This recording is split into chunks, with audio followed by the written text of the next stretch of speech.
Over 15,700 appearances. Batman has had more appearances than any other hero written about throughout all of fiction, and his amount of appearances stay growing more and more. The Absolute Universe having title after title with him. He's teamed up with the Teenage Mutant Ninja Turtles. New appearances of Deadpool and him working together being written about. And his amount of brand appearances such as teaming up with FaZe. Not to mention having one of the most impressive rogues gallery. Now you might not have even known that Batman is the most written about fictional hero, though you've definitely at the bare minimum have heard of him for a reason. From DC issue number 27 to now and even in the future, Batman has been able to do something that not many throughout all of fiction have been able to do as well as he has, which is this right here. That's right, Batman is one of the most known throughout the entire world for how good this man is at aura farming. It's my thoughts anyways. What's your opinion though? Why do you think that the world's greatest detective is the most written about fictional hero throughout all of history? I'm about to tell you why Jason Todd is without a doubt the most hated member of the Bat family and how hated he was as Robin. Now I'm sure a ton of you have already heard the story before about how Jason Todd became the Red Hood in the first place. Killed by the Joker, then boom, brought back to life as the gunslinger we know today. Well, why did they kill off Jason Todd in the first place as Robin? Well, it was because of a telethon. Fans hated Jason Todd as Robin so much so that the writers needed to kill him off by having him be beaten to death by the Joker because of how quickly the fans raised the money to do it. So in a way, the authors are doing something nice for him now, turning him into a BA gunslinger, as opposed to in the 80s where he'd go, golly gee, Batman, and then get beaten to death. Who would win in a fight between Jason Todd, Tim Drake, Damian Wayne, and Dick Grayson versus the four Turtles, Don, Raph, Mikey, and Leo? I recently made a video about one of the Robins. Subscribe and go watch that after. And the answer to this question is actually really tough. Now, strength-wise, there aren't many people here that are able to stand up against Jason Todd, and the only one out of everybody here even able to stand up to him would be Raphael. And in a battle of wits between Donatello and Tim Drake, I'm pretty sure it would end up with Tim Drake winning. And Mikey would win against Damian Wayne because, face it, 11-year-old versus giant mutant turtle. And Mikey, although goofs off mainly, is great at fighting. I'm going to have to say it's probably going to be the Robins here, and here's why. Now, they would probably have a better shot if this was adult Damian Wayne. Main problem here is that Jason Todd is pictured as the Red Hood, who is not above using guns or fighting dirty if he feels it's necessary. Same with Damian Wayne, who's pictured as young Damian Wayne, who would have been fresh off of being an assassin. What do y'all think, though? Would the Turtles or Robins win? DC and Marvel have worked together for the first time in nearly 20 years to bring us Deadpool and Batman. Not the same as Marvel and DC's Batman and Deadpool, which will be out in this November, see the difference in the title there, along with other things with it, such as Rocket Raccoon becoming a Green Lantern, or Hal Jordan becoming one of the most overpowered heroes in the Marvel Universe. Well, what other titles had DC and Marvel worked on together before this nearly 20-year gap? Back in the 90s, there were quite a few times where DC and Marvel had made stories together, such as in JLA Avengers, where the Justice League of America is grabbed by the Grandmaster out of the DC universe and brought into the Marvel universe to go up against the Avengers. And Darkseid versus Galactus, The Hunger, where you guessed it, Darkseid fights Galactus. The 90s were wild with the amount of times that DC and Marvel worked together. They took Batman, the most appeared hero throughout all of fiction, and Wolverine, one of the other most appeared heroes throughout all of fiction, and the most appeared hero in Marvel, and decided to fuse them into one hero, along with taking other heroes from the Marvel and DC universe and fusing them together as well. Here we have which villain out of all of Spider-Man's rogues gallery is your favorite villain, and why is it Venom? I talked with somebody yesterday about how Dr. Connors might be his favorite because of his teacher-student dynamic with Peter, making it so that Spider-Man doesn't really want to hurt him. Picking up Spider-Man's enemy, the Lizard, still is trying to do his research for what he thought was the betterment of humanity. Though I had thought a majority of people would say that Eddie Brock's Venom would be their favorite, mainly because the amount that Eddie Brock and Venom have it out for Peter and Spider-Man. Not to mention, you've all seen Bully Maguire in Spider-Man 3. Though I had thought a majority of the people would probably say Venom because, well, Venom's probably the most well-known. For me personally, and I'm not sure if this would be towards this or not, it would be Otto Octavius, only technically not Otto Octavius as a villain.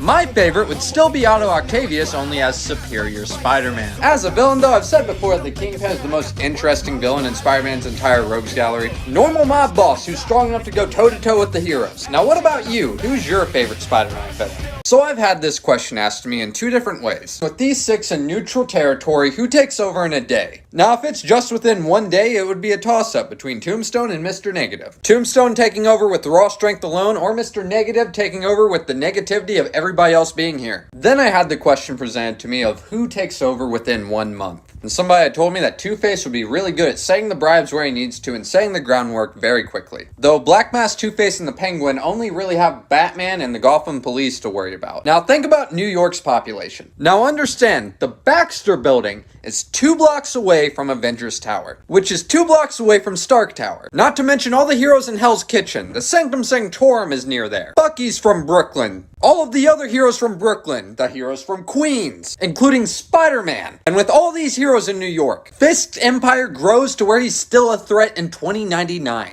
Kingpin is the most impactful mob boss for generations out of everybody here. He wins. So out of all these DC villains, who here are the 2 most petty? The obvious answer here being Reverse Flash and Lex Luthor. We've all seen the "it was me" Barry memes, and Lex is willing to destroy the planet just to go, hey, you guys see how Superman didn't save you? He's a bad guy. Though I'm going to take a moment to talk about the ones that aren't too petty on here. And the first one up is going to be Deathstroke. Most of the times he does the things he does is because he's an assassin. He's doing it for money. Though the times that he is petty, it's actually pretty funny because he's just wanting to throw hands with a 12-year-old wearing a mask and a bright red suit. The same's to be said for these two though, they went paid. Black Manta is technically former military and works more so as a mercenary nowadays. Now he does have it out for Arthur for his rule of Atlantis. And she does have it out for Wonder Woman, blaming her for being an animal hybrid now. Though in teaming up with Vandal Savage, who is trying to destroy all of Earth, her immediate question when finding that out was, alright, are we getting paid still? And Black Adam's just trying to protect his home turf. What do you guys think though? Who would you say is the most and least petty person here?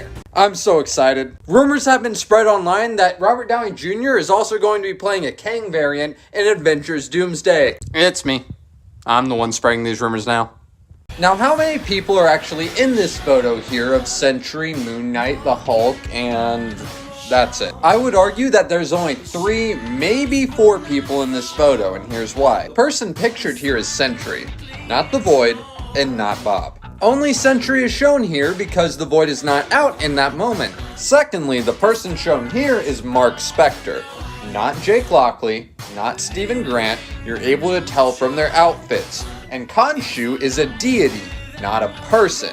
So the person right here is Mark Spector. Now finally, we have the Hulk in this photo, which is why I said earlier you're able to say that there's 4 in here, because you're also able to technically say that's Bruce Banner in this photo.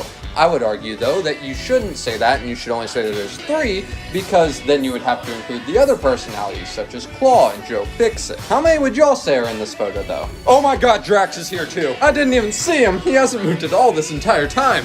Thor has the best dialogue in Marvel Rivals, such as when he has a shark on his team and goes, "A mighty bite, fish dog."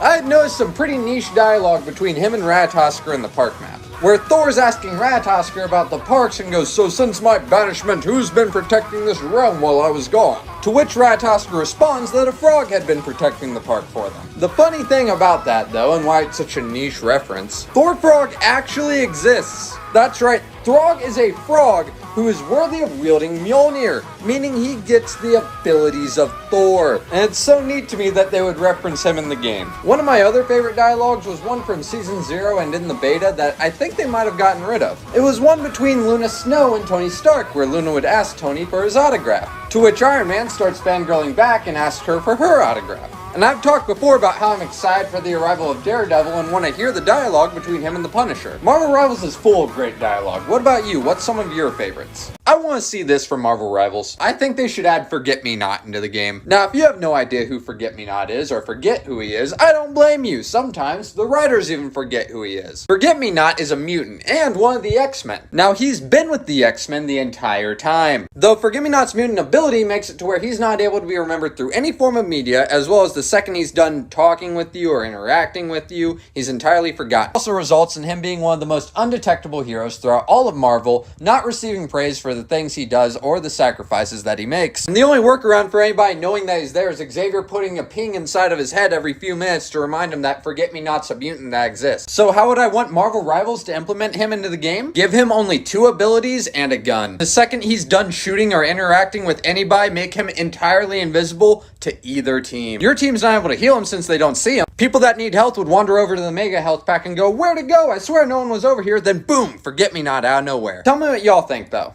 Recently, DC and Marvel's Batman Deadpool by Grant Morrison has dropped, and there were a ton of neat things referenced throughout it. And I don't just mean the references to the Absolute Universe, which, spoilers ahead, Deadpool references how tough it would be to drop the 6'9" behemoth of a Batman in the Lazarus Pit. No, I'm talking about what hopped out of it, and the fact that they referenced the Amalgam Universe by bringing back Darkclaw. Now, I've talked before on here about times that DC and Marvel had worked together in the 90s. Well, one of those times was the Amalgam Universe, which is a very hit-or-miss universe where the writers would take one person from DC and who they thought was their parallel from Marvel and fuse them together. And one of their more neat ideas was taking DC's most popular guy, Batman, and Marvel's most popular guy, Wolverine, giving us Darkclaw, who hopped out when Deadpool resurrected him. This story even gave us a new amalgam type of dude, Deadbat. And throughout it, you're able to tell that Deadpool remembers the story of Deadpool and Batman from a few months back, with this still being their first time meeting. Which, if you haven't read this either, I highly recommend. No idea between these two titles which of them you might prefer. They're that good. Tell me what y'all think, though.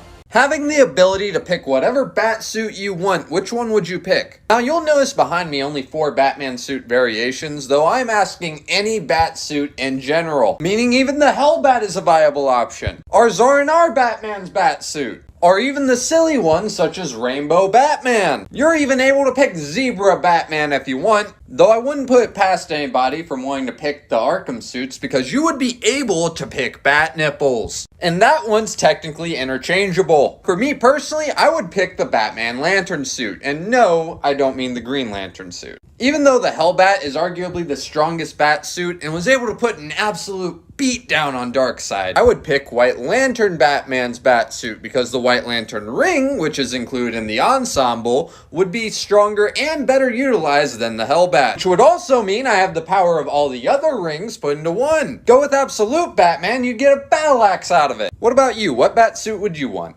So according to some online sources, Doomsday is officially wrapping up its filming, though I've been greeted by page after page of Maestro, Ultron, the Maker, and Null even being on Doom's team. Some people have even reported Mephisto and Evil Black Widow on Doom's team during shootings of Secret Wars and Doomsday. Now, Doom might be many things, though Doom is nothing if not a benevolent ruler and a man of understanding. So why in the hell would this be his team? Somebody please explain this to me. Spider-Man just lost his girlfriend. Why is he going up against somebody who's in the top 8 strength-wise in the Marvel Universe immediately afterwards? Why is he teaming up with Mephisto and the Maker? Why would Ultron be on here? Why is Maestro on here? Somebody tell me what's going on. Tell me what you guys think, though. Do you think this is BS, or do you think that Doom is actually going to team up with everybody here for Doomsday?